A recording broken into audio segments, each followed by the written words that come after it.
Safeplast valmistaa, markkinoi, myy globaalisti ympäri maailman lähinnä hydrauliikkateollisuuden hydrauliikkaletkun suojia. Tässä kiinteistössä toimii S&T-yhtiöt Oy, jonka tytäryhtiöt Safeplast Oy ja S&T Group Oy käyttävät Deltapitin kulkuseurantajärjestelmää ja työajan seurantajärjestelmää. 2018 päätettiin muuttaa uusiin toimitiloihin kaikki toiminnot ja siinä yhteydessä tuli tarpeen myös hankkia erinäköisiä kulkujärjestelmiä. Se oli ensisijainen tarve. Deltapitistä jäi alkuun jo ensimmäisenä mieleen se, että heillä oli tyrkyttämättä tarjota kuitenkin jotakin meille lisäarvoa tuottavaa asiaa, ja puhun tässä työajan seurantajärjestelmästä.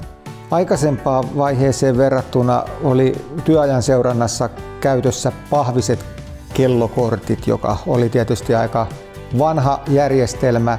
Nykyinen sähköinen järjestelmä korvaa monelta osin entisen järjestelmän. Nyt on valmiita raportteja ja raporttipohjaa, joita voidaan hyödyntää palkanlaskennassa. Deltapitin järjestelmä antaa meille ehkä suurimmaksi osaksi ovista kulkemisen helppouden. Kyllä sanoisin, että Deltapitin asiakaspalvelu on ollut, moni yritys saisi ottaa oppia.